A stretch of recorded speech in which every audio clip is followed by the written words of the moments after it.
I'm Mark Thompson with Ask the Champ, another one of our episodes here with a true champ. We've got Zoran Primorac from Croatia with us.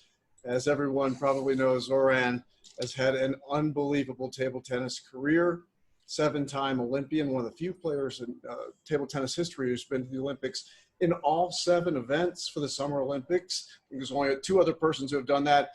2-time World Cup champion. First of all, let me welcome you, Zoran, to our Ask the Champ episode. Hi, thank you very much for the invitation. I'm really glad to be here with you, and hello from Europe, hello from Zagreb, where we had quite a big storm this afternoon, and now it's getting a little bit better. But normally it has to be summertime, but it's extremely cold. I don't know what's going on. Maybe of this coronavirus, everything is changed. Everything's flipping on its head. You're right. You're there in beautiful Croatia. Of course, you represented Croatia, I think 6 times in the Olympics. Yugoslavia 1 time. One of those Olympic events for you, I'm sure, was very special. The 2000 Games in Sydney, where you not only represented your country, but you carried the flag into the building, where I'm sure it was just an unbelievable experience for you to walk in and represent your country carrying your flag. Yeah, this was a great really experience. I felt so proud. I mean, you are there. I mean, all your fellow sportsmen and NOC, they said you are the guy. You deserve to be you deserve to carry our flag, and you represent all those Croatian sportsmen. I think it was a great honor for me, and I felt really, really great. It had to be particularly special too, because of all that Croatia had gone through, certainly in the 90s and otherwise, to represent really a proud and great country there in Central Europe. Yeah, I mean, we are very proud. We are a very patriotic nation, and I think we had the biggest patriotic desire and feeling during the Olympics '92 in Barcelona, where we were first time we represented Croatia, our country, our real country, and it was really great feeling for all of us. And to carry the flag in Olympics, this is first you have to win the medal. This is the greatest honor. But of course, the second greatest honor for sure to carry the flag during the opening ceremony. Well, you are a medalist in the Olympics in 1988 in Seoul. You and your partner took the double silver in that event. That was the first Olympics for table tennis. That had to be special in and of itself. Number one, being a part of the first time that table tennis had ever been part of the Olympics, and then winning a silver medal. Yeah, this was a great for us, for table tennis players. Also, I mean, don't forget that Jasna also won the Olympic medal in Seoul. Oh, we don't forget Jasna. Yeah. There's no way you can do that. Yeah. And also my double partner was her husband too. That means you have to, I mean, it was a lot of connections between us. Yeah, I mean, to be first time table tennis together with tennis became the Olympic sport '88, and it was really a great honor for us, because we suffered a lot because we wanted to be part of the Olympic family. And when we came to the Olympic Village, when we met all these great sportsmen, it was really great experience for us. During this in the Olympic Village, when you walk nearby to the great sportsmen in track and field, in basketball, it was really great honor for me. Well, Zoran, a big part of our Ask the Champ program is to get an opportunity for all of our youngsters, and certainly our high performance director, Sean O'Neill, to get in, ask you a couple of really the technical table tennis questions, which I'm terrible at. So with that, I might turn it over to Sean and maybe dig a little deeper into the skills that Zoran had that made him such a great champion. Thank you, Mark, and good to see you, Zoran. It's been a while since we've seen each other, I guess, on the other side of the table early on in our careers, and then later at World Championships. And I think that most players don't realize, of course, we talk about the 7 Olympics, which is just phenomenal, along with Jurgen and Jean-Michel Save from Belgium, such an accomplishment. But the 18 World Championships for me is something that is, I think, quite extraordinary. And seeing you and your partner in New Delhi at your first World Championships, reaching the finals of men's doubles, take me through the ups and downs in that particular match, knowing that you actually had some match balls to be a world champion? Oh, this is a big one in my career. Start off strong. Yeah. I mean, it was my first World Championships, 87 New Delhi, and actually we won the first medal in team events, and it was really like we did the great thing. Everybody was so happy, and Lupi and me were like really good double. We didn't expect that we'll go that far, but I mean, everybody were afraid of us, and then we won many great doubles, and in the final we played against Chen Long Kan and Wei Qingquang, two Chinese. We had 2 match balls, 28 in the last set. And I mean, when you are so young and then you don't have experience, I thought in 2018, who will keep the trophy? Because normally you got 1 trophy to be world champion. Then I was thinking first year will be Lupi's place, and after it will be in my place. I mean, we were like, really, it was unbelievable match. Actually, it was 1918 for us, and it was some kind of high ball. And then after it touched the edge, it was really, we were so lucky. And I said to myself, okay, this is the destiny. God wants us to win. For sure we will win. And then we missed few easy balls, and I don't understand how we lost this match.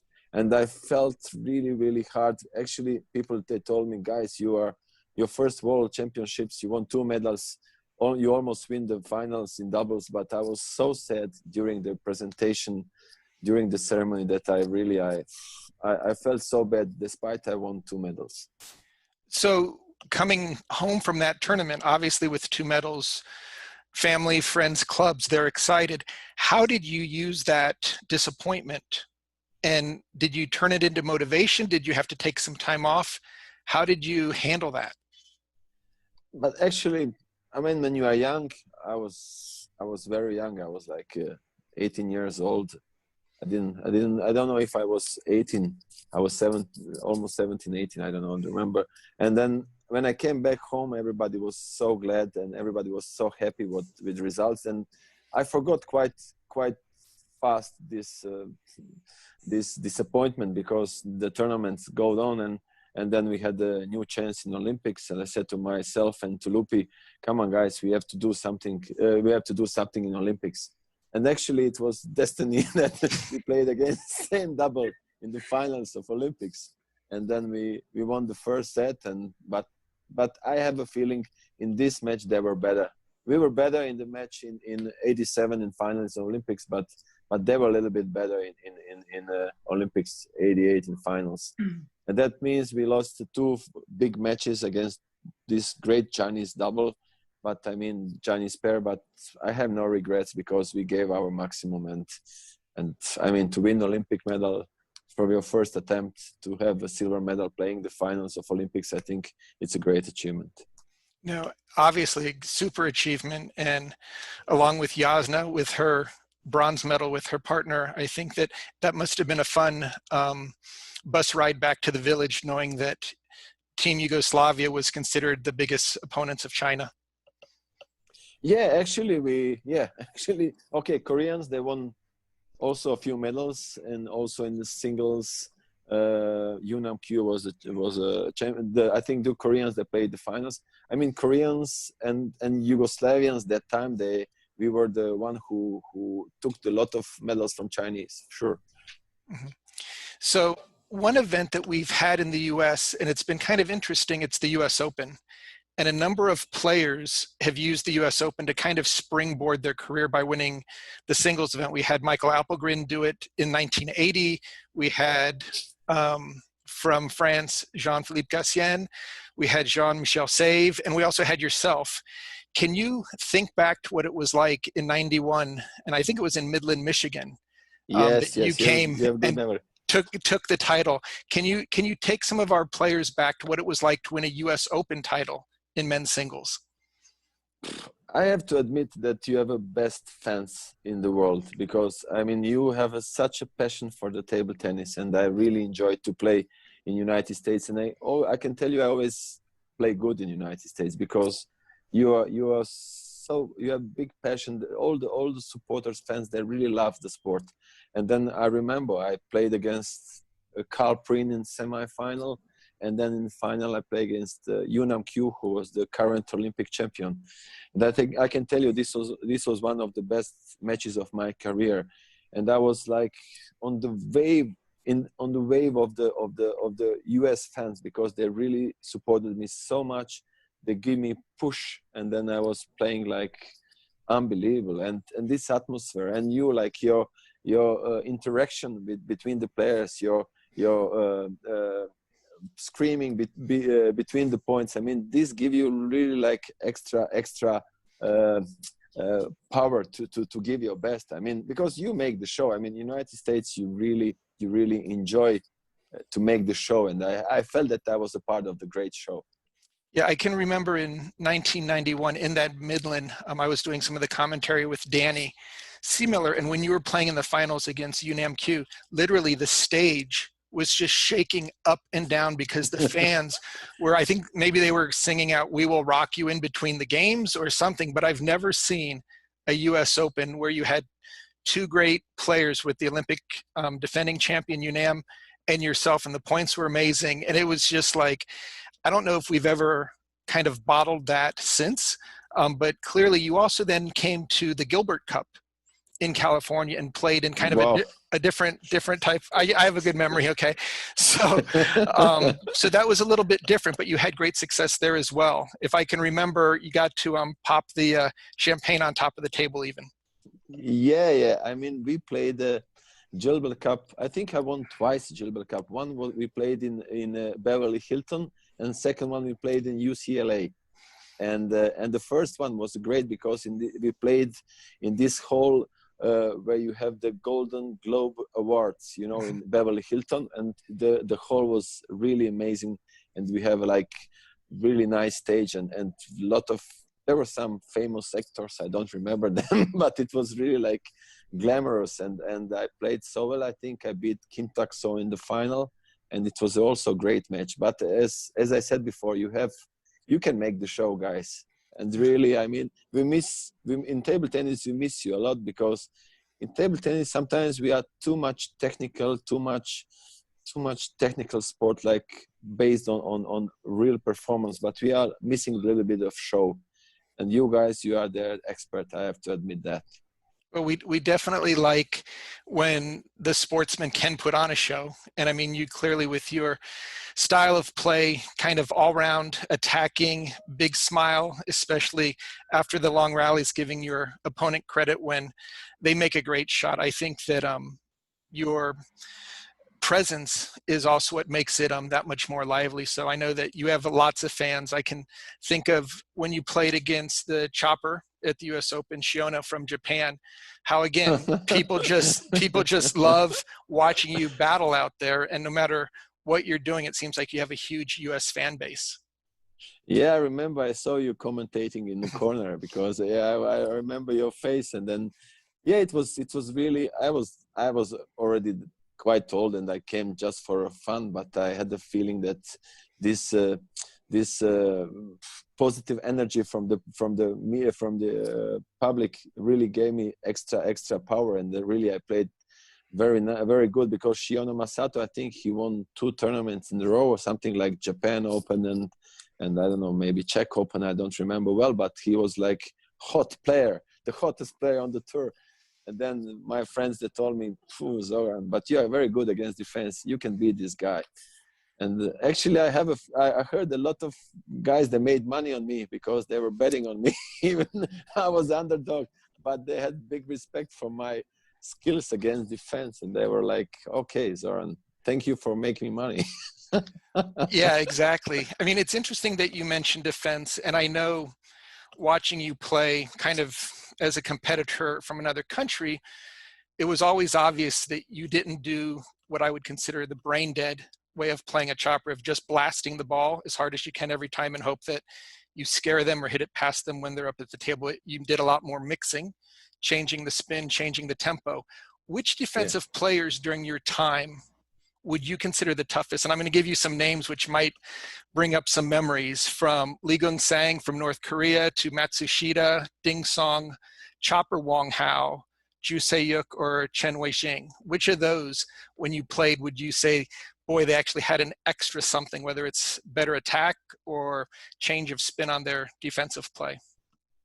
Actually, I was not afraid against the choppers with the long pimple, because with the long pimple, you know what is coming back with the spin. If you give the spin to the backhand where they normally have a long pimples, normally it's always under spin, and you can really everything depends on you. I didn't like the choppers with the short pimples like Ding Song, and because then, despite you play in his backhand, he can change the spin, no spin, spin, and then after sometimes and also the first ball they can also make variation with the spin, and this I didn't like that much. And I should say that maybe Ding Song was the toughest chopper for me, because I played once against him in, I think it was the final of the Swedish Open, and I lost quite close, but I felt that it's really, really tough for me. And the other choppers, like with the long pimples, depends a lot on me, on myself, because if I was physically good, if I felt the ball, if I had a good feeling, I had the feeling that I could win against all of them. And mostly I won mostly against the choppers than I lost.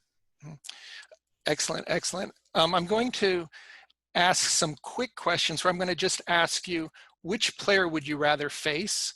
And then I'm going to throw it over to Jasna, and then I'm going to come back to ask you a couple of coaching, technique, tactical questions, and a couple off the table. So my first question is, who would you rather play, Samsonov or Gruba? Gruba, definitely, because with Gruba I played very well. I had very good score against him. But Samsonov, actually I played quite well against him too. But when I get a little bit older, because I beat Samsonov with my I was physically stronger and faster than him, but technically he was better. And then when I lost my power, then I've had the feeling that I cannot win 1 point. No, he was, and Vladi is so tough player. He doesn't give you easy points. You have to work for every point. And when in the end of my career, he was maybe one of the worst players for me to play. Very good. Okay, so the next matchup would be Roscoff or Timo. Oof. Two Germans. Yeah, it gets two tougher. Yeah, it's getting tougher. Yeah, two tough Germans. Oof. I don't know. Actually, against Roscoff, I didn't. Actually, both of them I didn't like to play. I have to admit honestly. Okay, for sure I beat more time Roscoff than Timo. Timo I lost much more. I think I won against him only a few times, and I lost a lot. I would say Rossi for sure, because Timo is like wall. If you are not in good mood, you can. It's very easy. It's very hard to get the point, because he is safe like hell. I mean, you have to really work for every point. That means I will definitely choose Roscoff. Okay, so the next one's a little bit of an easy one. Prino or Cook? Ooh. Okay. Prino is tough guy. He played with long pimples, attacking with long pimples. It's strange style. Very tough mentally guy. Very, very, very great player. And also Cook, which he was not that good by result, but he was a tough guy. He played very good spin, physically very, very tough guy. Mentally very tough. Okay, I would say Cook was easier player to play. But I have to admit that Prino was really, really tough player. I will not say personally dirty, but dirty by the game. You know what I mean? It's very, with this long pimples, unusual style. You cannot practice against these guys. You just you should have a natural talent to play against him. Let's say Cookie was much better choice. Yeah, definitely. Well, I know that you played against a lot of these guys when you played cadets and juniors in Europe. So the European Junior Championships was always a huge battle. So for the next one, Kim Tak-soo or Roo Sung-min? Oh, definitely Kim Tak-soo. Because with Kim,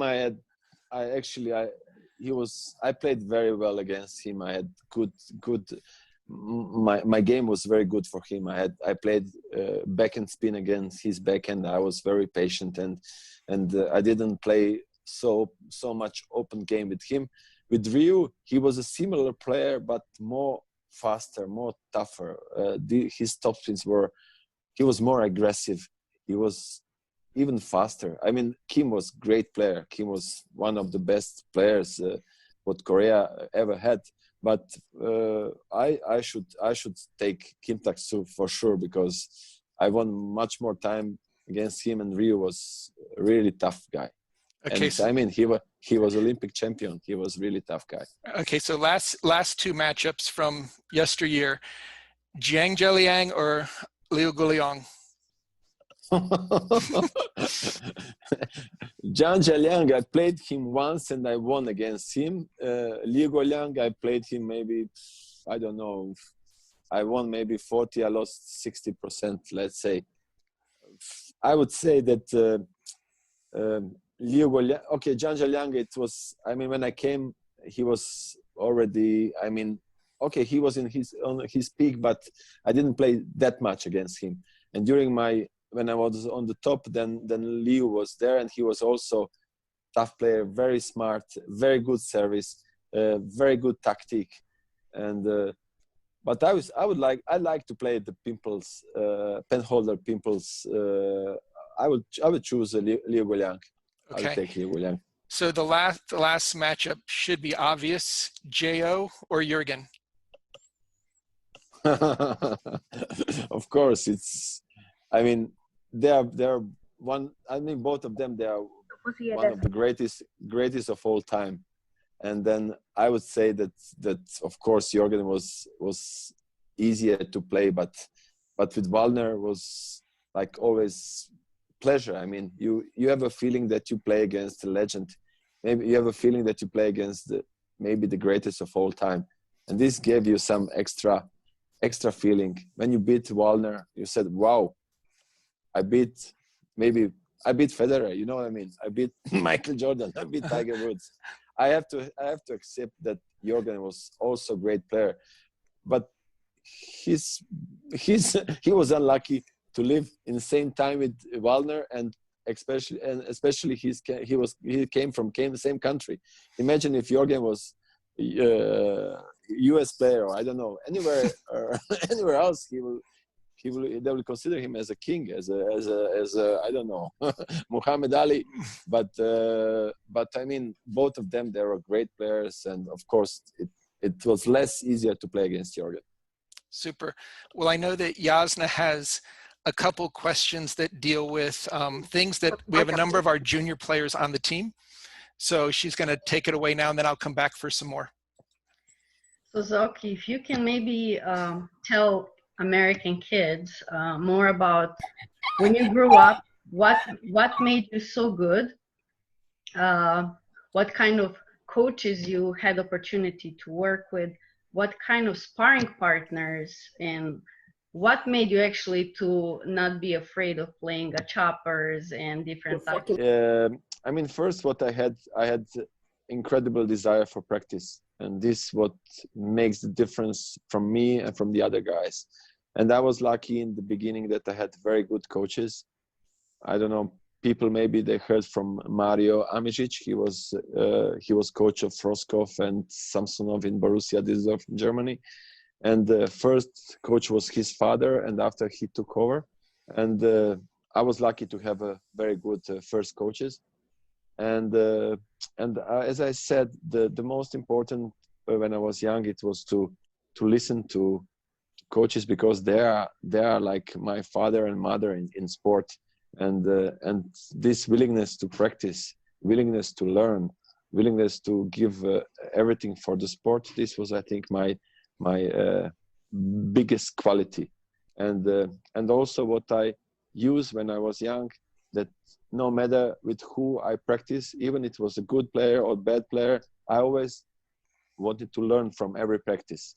And when I came to, I mean, sometimes people are not motivated that they play when they practice against weaker opponent, but I mean, you can use every player to improve yourself. and this was my approach. And also how to play against defense. I mean, actually I looked a lot of videos, and I'd like to practice a lot of defense players, and this also helped me a lot. And regarding the coaches, Jasna, what you asked, I was really lucky to have a good coaches during my career. And I also mentioned the Mario Amežić. I worked with Dubravko Škorić, with Zlatko Novaković, who is your relative. And also, I mean, I had Dan Papic, who worked in Canada. He was also my coach for a few years.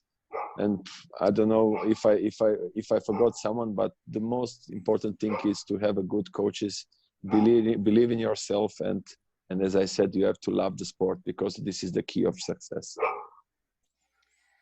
What about advice to young American athletes who are looking to play in Europe, and they are looking for different clubs and countries? What would you advise to them? Okay, I mean, everybody, there is like old saying that you should go to Germany, and then if you go to Germany, you can become the player if you play the German Bundesliga. I mean, many players, they became good players playing in Germany. This I have to admit, but this is not the unique way of success, because if you go to Germany and to some European league alone, in some league that no one is taking care, if you don't have organized practice, then you will just become the sparring partner of someone who is more important for the club than you.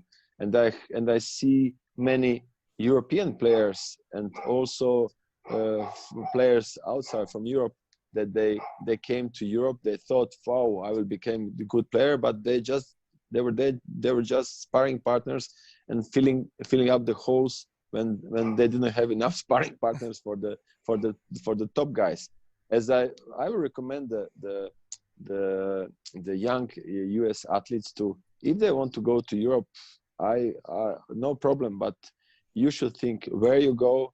This club should have organized practice. You should go there to be a real part of the team, and also, if it's possible, go with your coach, because I know how the club coaches are thinking.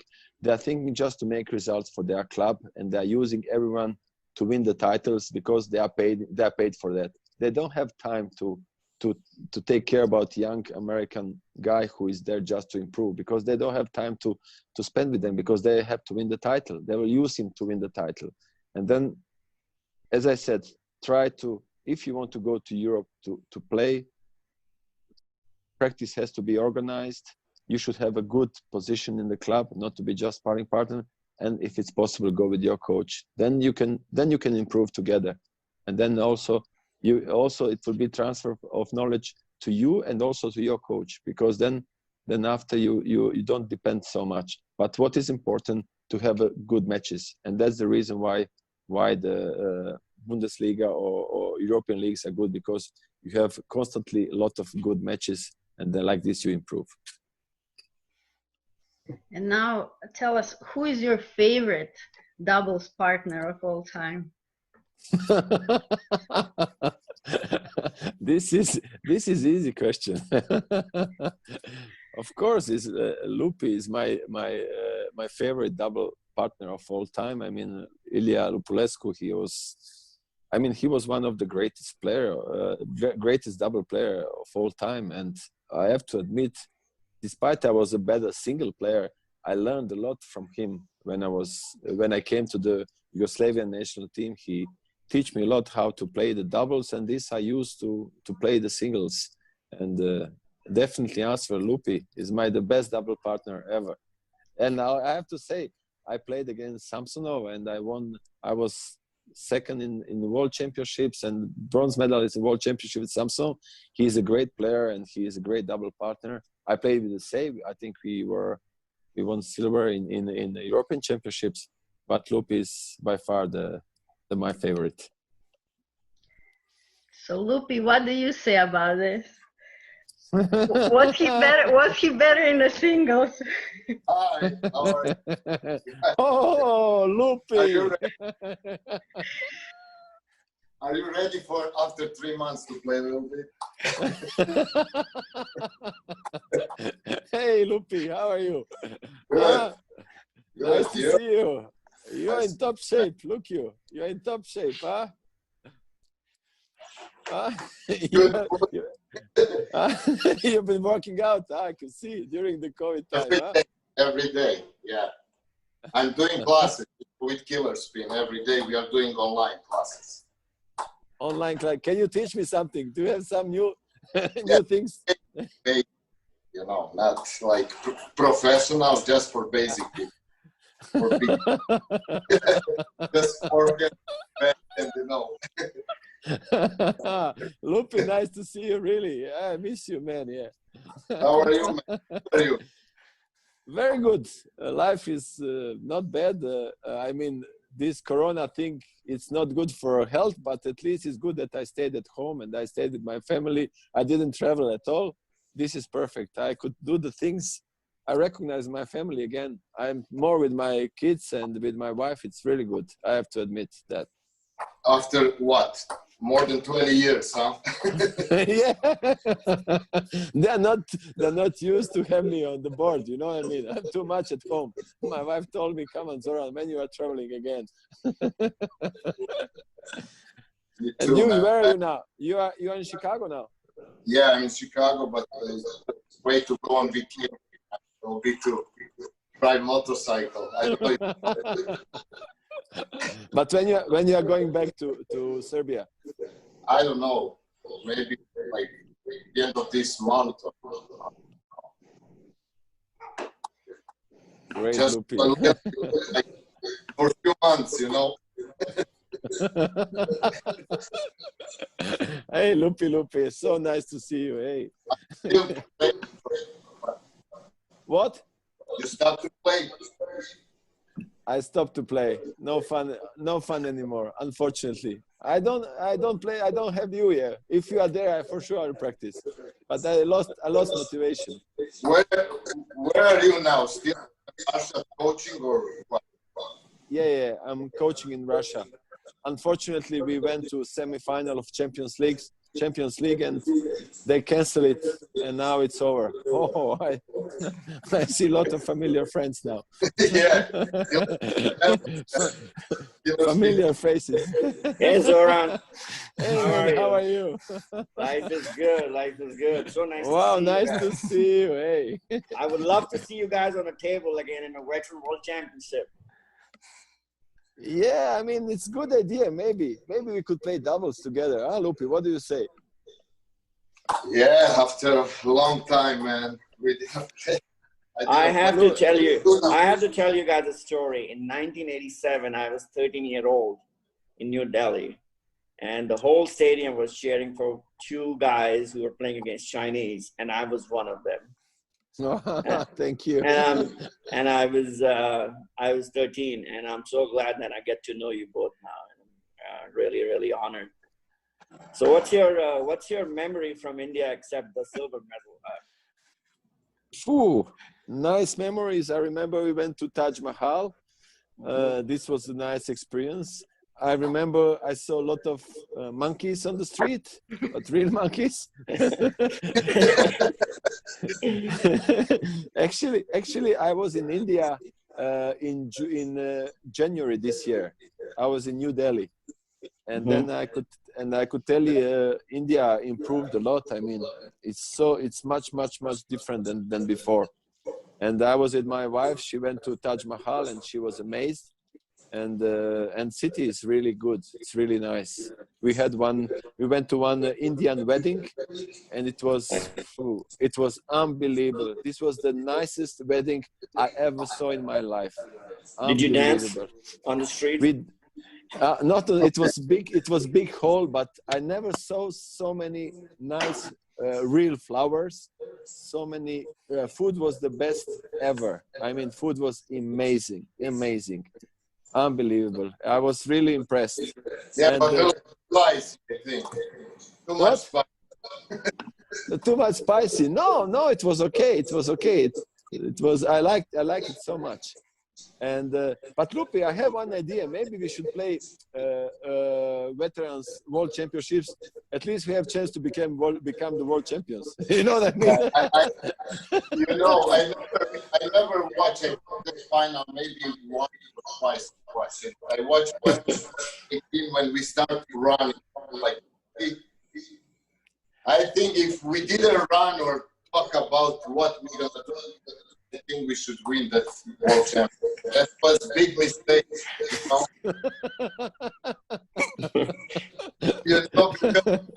Look, everything today is like you said. I just heard a little bit. It's about organization. You know how you go in that game. It's behind you. You must have today. It's not like one coach. You need more people to work with you. You know, if you want to become the best player today is different than 20, 30 years ago. You know. Yeah, I think you want to become good, very good player, especially like this Chinese or I don't know what.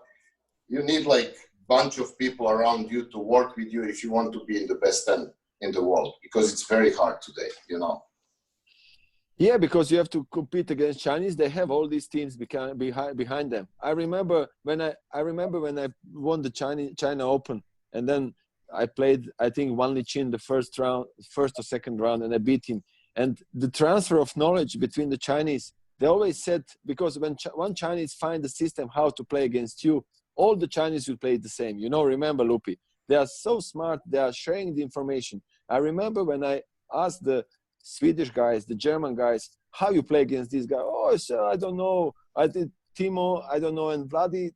They are very nice guys, but they don't share the information how to beat the top Chinese. And this they have the advantage, because, as you said, they have a team. They have people that are watching videos, what Lupi is playing bad, what Zoki is playing bad. And after, they make this huge analyze. And then also they ask the other players who played against us, what did you feel? What did you feel? What was his weak point? What was his good point? And after, they share all the information. That's what we don't have in that time. That's why I'm talking about. We don't have in that time like 30 years ago, you know. We didn't have like recording. I mean, we have recording, but our people, I think they didn't record that, and they don't share like with us. For them was very important, just team, you know. Never, let's say after team I was that. When I play single, I just give up, you know, because I was that. And we focus on what we have chance, let's say double or mixed double, you know. And today is different, and today it's easiest to become good player because people are not practicing together anymore, like you know, like a team, like club. I mean, they have club like you have in Russia, but everyone is, you know, he's doing, let's say, you are saying, okay, we are gonna do now 1 hour and a half this, and after that they go 1 hour, you know, and they practice service or, you know, some other things. It's one-on-one today. In my time, to practice with everybody. Doesn't matter if it's, you know, girls, you know that we have to girls sometimes. But today's, everyone is focused on, let's say, himself, and then just practice. And it's easy to become like top 100 or top 50. And also, what people are investing more. For example, you had one coach who was responsible for whole team. But for example, now you are playing national. You are playing national team, and plus you have your private coach. You are paying him extra because you have your physical coach. You have your mental coach. As you said, you have a team all around you. Even despite you are playing for one national team, you have your personal team behind who are taking care about you. Like tennis. Yes. And in China, what they are good, in China, each player has his own coach, and then they have for many balls, tactic and everything. And for this, we cannot compare with them, with this. Repeat that, let's say one stuff, like let's say overlook or flip or this, like 1,000 times. This is the only way if you want to, you know, to be in the best 10. You have to repeat to work. Let's say I have one player, I'm doing just flip with him or just backhand or that banana, how they call today. They work in our time, we didn't work that. It was just practice drills and stuff like that. We didn't work, let's say, on banana or flip like 1,000 times, like 30 minutes. That was like what, 5 minutes, you know? Yeah, actually, Lupi, when we became the good double, we were the few doubles in the world that practice many balls in doubles. You remember, Lupi? Yeah, we started to practice doubles, many balls doubles, and we learned how to move. We learned how to move. We played against a single player. You remember? Then we played against Kalinic, and this helped us a lot because. And then after we improved, despite we lost almost every match against Kalinic because he was too good, but we improved a lot. And this is the way. Organization is very important today. If you have behind you like 4 or 5 people, it's easy to become. Of course, just you have to put your effort, focus on that, want to be the best. I think with that organization, you can be for sure today. And I have to admit that in the United States you have a lot of talents, and you have a lot of you have a huge amount of talent players, talent athletes, but you lack of organization on the I would say on national level, because often the young guys, they have like one coach, they're working in the basement, but you don't have a transfer of knowledge. Everybody is close in his own small city, on his basement, and they are not communicating each other. And I think this is also a problem in the United States. Yeah, they stop to. I'm sorry, Dan. Hi, how are you? You know, in the United States, they stop after they reach, let's say, first Olympics or stuff like that. They stop to play because they don't see. The USATT has to invest in them to push them more, you understand, to pay every tour. I don't know how it's now, really, I don't know. But I think they have to have some group of, I don't know, to push them for like few years to see, like this one, Kanak, you know. I think he's playing where? In Sweden? He's playing in Germany. He's playing in Germany now. In Germany, and last few years outside. That's why he's that good now, you know. There. Super. Well, I thank you, Lupi, so much for joining in. I know it was a special treat for Zoran to reunite, and also Rajiv to come in and share some of the thoughts from that great trip or the great competition in India. The next question I was going to ask you, Zoran, you talk about the transfer of knowledge and how important it is. And now that you're a coach, or you have that role in Russia, how important has your friendship with a former teammate, Xiao Zhan, who was also Zheng Jike's coach, how has that helped you become a better coach? Yeah, I mean, you know everything, Sean. You are really like, you are working in CIA or what?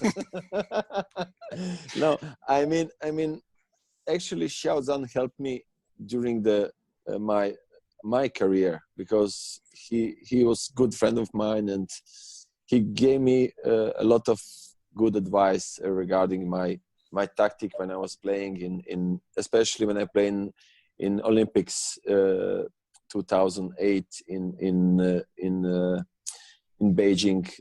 I was in the quarterfinal, and he gave me good advice what to play, and often I ask him for because he became great coach, and also sometimes the people, they think that the Chinese, they are like supermans, they are like they don't have weak points. But I remember one conversation with him when Zhang Jike became the world champion. I don't remember which world championships was that, and he told me that or even the Chinese, they are afraid. They cannot sleep before the matches. I mean, I think he played, I don't know against who. He didn't have good feeling. He came to his room 2 o'clock in the morning. He said, I cannot sleep. I will lose tomorrow. And then you have to speak with him like with the young fellow, you know what I mean? And when you see Zhang Jike, he looks like this guy is Superman. He has he has nerves of steel. He is physically so dominant. I think he's like unbelievable guy. But you could see that behind this face mirror, they are very, very sensitive guys. They need a lot of help from the coach. And what I wanted to say, the coach especially in China, makes crucial role in the developing of the player's career. And I could say what this helped me a lot in Russia, that I use my knowledge and I transfer the knowledge what I had during my career to these young guys like Jonathan Groth, like Shibaev, like now with Gachina. Now the next year I will have Liam Pitchford and Tomislav Pucar in my team. And I mean, I cannot work on daily basis with them, but I can help them to see the way where they have to stream. As Lupi said, what kind of team they should organize to make them better player, how to prepare the matches, how to make the warm up, what do they have to think before the matches, during the matches, what is the mental approach to the match, and all these things what I learned during my career, I'm trying to transfer my knowledge to them. But unfortunately, there are not so many former athletes, top athletes they're coaching. And this is advantage of the Chinese, because all the top athletes and world champions, they became the coaches after. And when you see now, okay, Jorgen is now back and Roscoe to coaching and Sheila, but you see the Wallner is not coaching, Jean-Philippe Gassien is not coaching, Save is not coaching, you know what I mean? And this knowledge is lost, you know what I mean? They have some other goals, they have some other part of their career, and this is a problem. Well, I think it's really true what you mentioned, and your ability, and I think as a top player who made the finals of the World Championships, the confidence that you give your player when they're in that situation where they know, well, at least my coach has done it. My coach has some experience. They can put that pressure or that nerves kind of in your lap, and you have the ability to then say, okay, well, here are some things not to do, because sometimes winning championships isn't just what you're going to do, but it's mistakes that you choose not to make. True. I will just make comparison with the tennis, because I'm good friend of Goran Ivanišević and also with Marin Cilic. And Marin Cilic won the US Open. He said that the crucial role of his to win the US Open, the crucial role was advice from Goran, because Goran gave him this piece of advice which you cannot learn, because you have to pass through this to learn these things. And that's the reason why top players can really work a lot in these crucial moments. Maybe the methodology of the practice, maybe we are not the best in this, because we didn't pass this transition to be really coach that you work in 5-6 hours in the hall.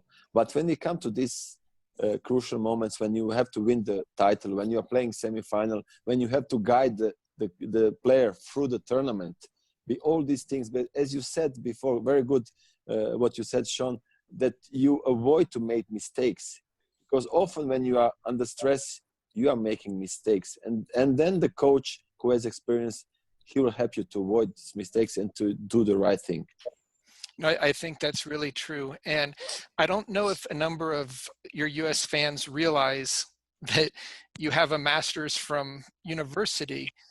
Can you talk about the importance of additional education? How did you manage going to college? Were you playing at the same time, or did you wait till the end of your career to get your extra learning? Yeah, actually, I think it's very important that athletes understand that your career is so important for them, because the table tennis and sport is so specific thing what you learn to do, and after when you finish your career, you're not able to do anything else than be a table tennis coach or your sport specific coach. And life doesn't end when you are 30, 40 years old. I mean, you have to you have to long life in front of you. And I understood during my career, it was really, I mean, I practiced 2-3 times a day, every day. It was not easy. First, I studied the physical education in university in Zagreb, and when I finished this part, and after I finished the master in international relations and diplomacy, which helped me a lot, because now I'm now a little bit also in, let's say, sports politics, and this helps me a lot to deal with the things, to learn things better, and also to gain the respect from the others, because the people always ask you, okay, you were a great player, but did you do something a part of your sport? And I could say, yeah, I was studying, I have a master. And people that they look at you from different perspective. I mean, they have a much more respect for you, because people then, and I think for the young athletes, it's very, very important that they think about their career after the sports career. And also by developing yourself in the intellectual level will help you to be the better player, because this will not interact negatively that you say, oh, now I'm studying, I will lose the match tomorrow. No, this will help you. And for sure the transition after your sporting career to the normal life will be much easier if you have some kind of degree, educational degree. Yeah, I definitely think that the time, especially if you're training, it's almost like a mental break when you can focus on studies, because it's not like you have an opponent sending shots past you. You're just learning. You're just having an opportunity to ask questions. And I mean, I think that probably lends its way to why you're a good coach. And I think the international relations would be a wonderful topic, just to be able to manage being in other countries, understanding different points of view. We have a question from Virginia Sung. If you'd like to ask your question, Virginia. Hi, Zoran. Thank you. Hey, hi, Virginia. How are you? Good. How are you doing? Hi, Lupi. I cannot see you, but good to see you. Hey, I have a question. So I think all of us here, you know, one of our goals here is really to start a professional league in the U.S. We believe, you know, that's the only way we can really get our sport into the mainstream. And, you know, of course, professional league is very challenged because, you know, we don't have the system here, but we're trying to build a system, whether, you know, from the bottom, from the club league, work up to the professional league. I mean, we have to do that. So what do you see? You played all the leagues in Europe, and how possible, what is the challenge and what is the possibilities you see for players to join the professional league here in the US? Yeah, I mean, idea is great, and I have to admit that this is one of the things you are missing in the United States. A problem in Europe, you have a tradition. I mean, this Bundesliga and leagues where you have compete between the clubs, it's well known and organized for a long time in maybe all European countries. In United States, you have a lot of these professional leagues, these major sports, what you follow, which is in the root of American people. But of course, you try to develop the soccer league, and they have much more money than we have, and they have a lot of difficulties to build and to match up with these top leagues like NBA and NFL or all the other baseball leagues. And it's a tough task for you. I mean, but you don't have to compare yourself with the NBA, because probably we will never reach this level. But if this professional league can help to develop the young US athletes, then you have to do it. Of course, I spoke with Jasna a few days ago, and I became better player, and Lupi knows also, beating these little bit older guys in ex-Yugoslavian league, and I overpassed them by beating them. But they were like really tough guys. They didn't let me win. And these guys, young guys, talented guys in the United States, they should have some obstacles, some older player they have to beat, and they have to play it against them on a weekly level. You know what I mean? Because you can practice how much you want, but your best practice is matches.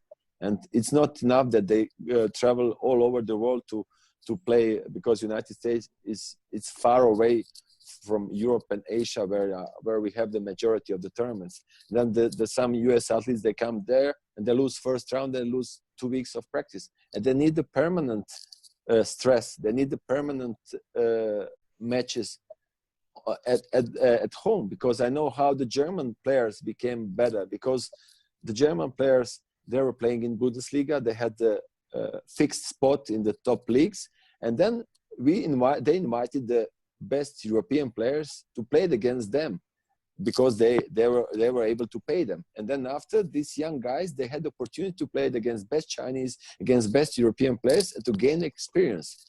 what you should do, it's of course to build a professional league and to invite a lot of players from abroad, that these young American talented athletes, they have opportunity to play on a weekly basis against these guys, and they will lose 4 or 5 times, and after they will start to beat them. And this will be the crucial experience what they will get.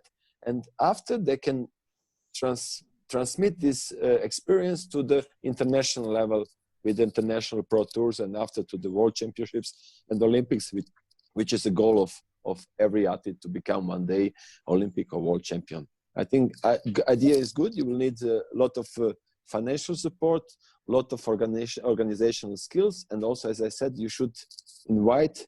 Doesn't have to be the players on their peak, but the good players, where the young players will get experience playing against them.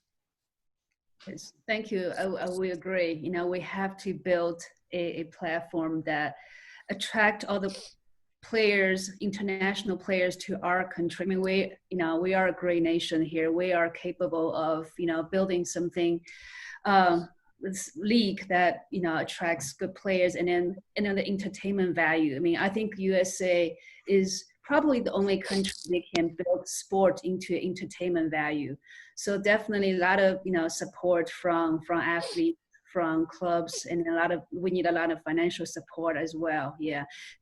So for the European players, for them to come to, if we do have a league, what is the average pay they are expecting for let's just say average player per year? But let's say, what kind of player you think? What does it mean, average player? The world ranking. Tell me, what is the world ranking?